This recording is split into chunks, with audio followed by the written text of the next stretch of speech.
Hi, and welcome to another episode of Hot Takes with me, the Silver Fox, and who would have thought it, but the SNP is riddled with anti-English sentiment. They are a bunch of Anglophobes. They constantly express their hatred for all things English. But just imagine if you took out the word English and put in the word Jewish or black. How would it sound then? Would that sound acceptable? Well, no, of course not.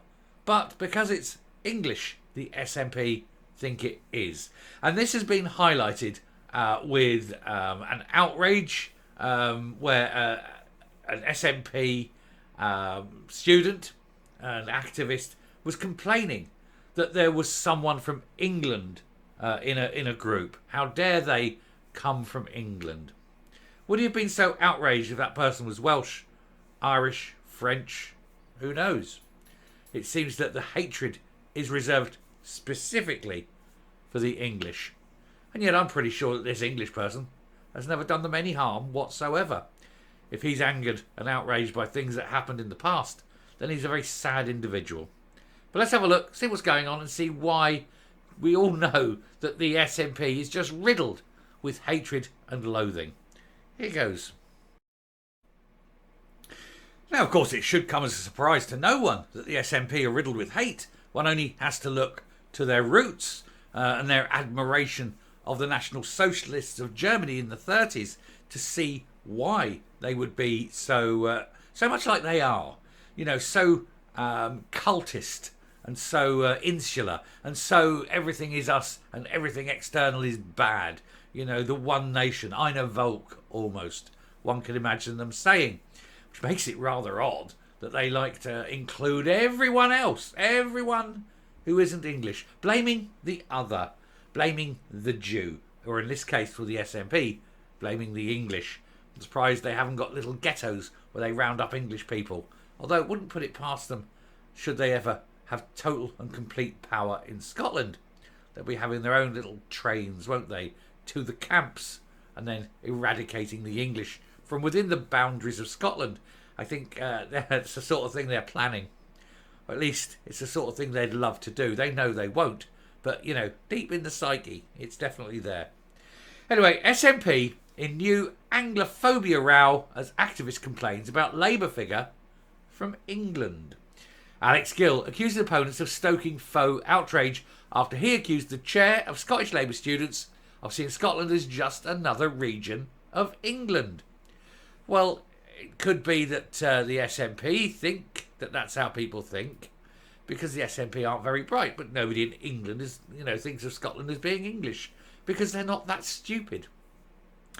Well, of course, they're not that stupid. They don't vote SNP, do they? It takes particularly brainlessness to do that. Anyway, the SNP has found itself in a new Anglophobia row after a prominent party activist criticised a Labour figure from England. Alex Gill has been accused of indulging in blood and soil nationalism after accusing the chair of Scottish Labour students of seeing Scotland as just another region of England.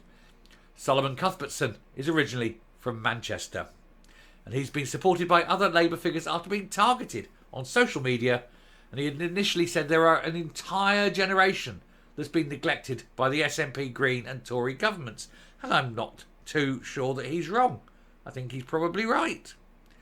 There's certainly been lots of people neglected by the SNP Green government, for sure, in Scotland. Unfortunately, most of them are, everyone who's not in the SNP, or at least in the elite of the SNP, should we say. If you're not a party member, and this is the thing, it's almost like a Soviet-era thing. You have to be a party member in order to proceed. If you want promotion, if you want advancement.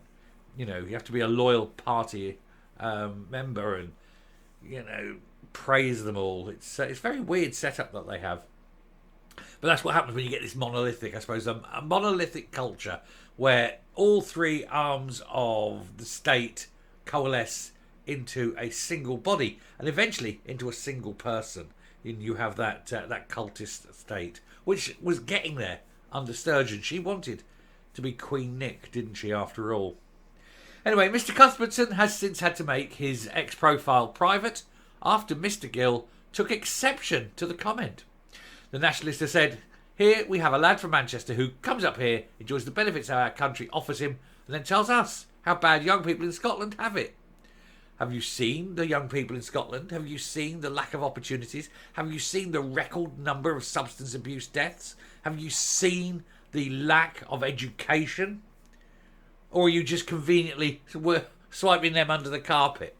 Schooling is destroyed under the SNP. Opportunities, jobs, salaries, everything.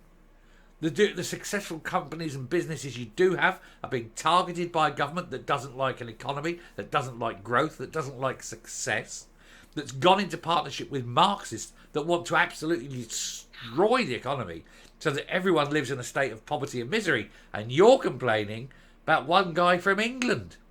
Look closer to home and buy a mirror, Mr. Gill.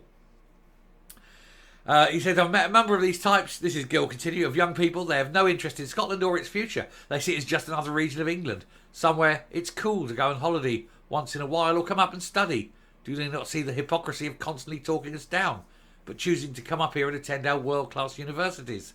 The arrogance and hypocrisy are off the charts. I'm sure Scotland does have world-class universities, which is why everyone from around the world wants to go there. It's just a shame so few Scots ever manage to get to them, because of the SNP and their strange policy of having absolutely free universities which then can't afford to run and have to force out Scottish students in favour of foreigners who pay. And just this last month they heard they cut another 1,200 places for Scottish students.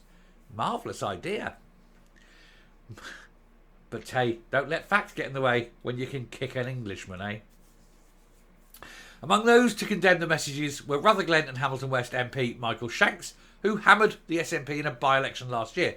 I will point out that this is an increasing trend of the SNP losing elections, isn't it? Be they MPs, MSPs, councils. They haven't won one for such a long time because people are finally seeing through the party. They're seeing the hate. They're seeing the extremism. And it's examples like this which go to highlight that hate and extremism.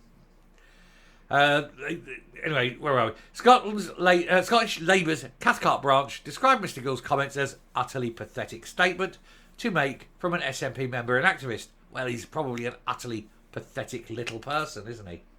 It added a vile message riddled with nationalism and ignorance, and all because an individual is trying to make a positive difference to young Labour members.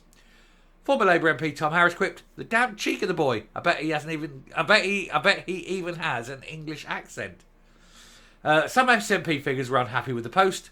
Nationalist Argyll and Bute councillor Matt Campbell Sturgis said the comment was poor and beneath you and our party. And this is someone in the SNP. And he added, "I think it's brilliant that Sal has done Scotland the honour of moving here. They need to be grateful that anyone pays attention at all. Never mind sitting there being nasty, racist, filled with loathing and hate, and showing themselves to be the ignorant, disgusting pieces of filth that they truly are, I think." Anyway, Mr Gill refused to back down. He's accusing opponents of stoking faux outrage and telling them to get a grip. The exact same people who hurl some of the nastiest abuse at me daily on this platform are now crying that I'm apparently Anglophobic. All I did was point out the hypocrisy of coming up here and using our universities, then complaining how badly the ScotGov apparently treats young people. You need to look at the facts, Mr Gill. The facts never lie, despite your stupid, hate-filled, anti-English views. Coming up. If this is the quality of young SNP members, if this is their direction of travel, if hate and division is what they want in their party, then they're never going to be a party of success.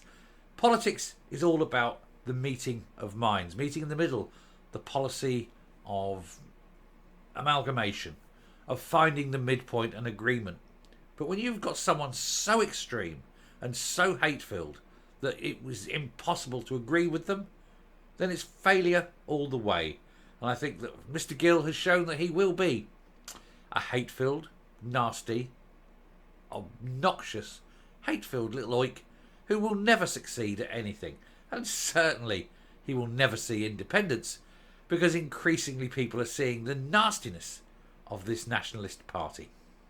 Anyway, thank you very much for watching. Do please hit that subscribe button, ring the bell, leave a like, leave a comment, please share the video, and I will speak to you later. Bye.